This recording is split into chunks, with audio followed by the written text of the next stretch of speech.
It was my son's 5th birthday party. My wife and I knew it was an important birthday. Next year our little Mikey would go to school, so this was sort of an end of an era, however short. After a lot of debating, we decided on a clown for the entertainment. I was against it. I was one of the many people who were afraid of clowns. As a kid I trembled, shook and started hyperventilating at the sight of one on television. But our son was not. Ever since Laura bought him some sort of computer game starring a clown, he had loved them. As a father, I knew what I had to do in order to make my little boy the happiest. And if that meant ordering a clown, I would order a clown. Besides, I was a grown up, they didn't scare me anymore. Or so I hoped. The kids were playing in the yard, stuffing their faces with cake and snacks and enjoying the world in the innocent way only kids can. Laura and I waited for the clown in the living room. He was already 30 minutes late. But you can't expect clowns to be punctual. Finally he arrived, carrying a large pink bag. He introduced himself as Bonko and sat on our couch. He really was your classic clown. White makeup, colorful puffy costume, big shoes, big red nose, an orange wig, the works. Laura asked if she could bring him anything. He declined. He sat in our living room for something like 15 minutes, smoking and tapping his shoe on the floor. He seemed nervous and I could have sworn that I could see him drinking out of a flask. "Is this your first time?" I asked. He chuckled and without looking at me, said, "It always is." I did not understand what he meant. After finishing his smoke, he put on a happy clown grin, grabbed his bag, and stood up. He gave me a tap on the back. I thought that it was possible that he had sensed my childhood fear and tried to relax me.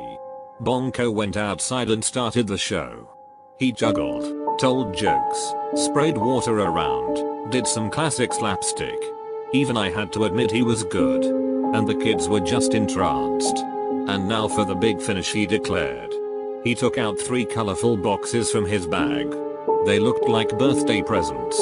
Pick one, birthday boy. Mikey thought to himself. He looked so cute, like he was pretending to be an adult. Laura snapped a picture. He finally picked the middle one. Bonko sighed and grabbed it. "Oh boy. Good choice," he said in a cartoony voice, though I swore I could hear some sadness in there. Bonko opened the box and took out a knife. Laura and I were shocked and, before he could do anything, Bonko started cutting his own face. Bits of makeup covered skin fell to the ground. The children were screaming.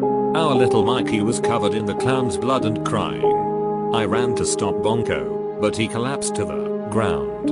The paramedics declared him dead. I looked inside the other boxes. In one was a small rifle and in the other a can of lighter fluid and a box of matches. All the kids, including our little Mikey, had to go to therapy. We told the police, and they just looked to the floor ignoring us. I decided that I couldn't let this blow over. I tracked down the company that sent us the clown. It was situated in a small, 2-story building. I expected a rundown, scary, old place, but it was quite neat and modern. I marched to the manager's office, not letting anyone stop me. I looked around. In his office were blown up pictures of clowns with their faces cut off, heads cut off, bullet holes in their foreheads, faces burned off. It was terrible. And every picture had poor, young children crying. The manager was a skinny man in a tie. He looked to be in his late 40s and had big bulging eyes. "Why are you even doing this?" I yelled. He didn't answer, just laughed in my face. Big guys came from behind me and dragged me out. "I will find someone who will make you pay. I will not be silent." He smiled at me and motioned his goons to hold me in place. "Do you love your family?" he asked. "Of course," I said, "that's why I'm here." "You made a mistake, sir," he said. "Enjoy the rest of your life. It has been 43 days since then. I am still very afraid."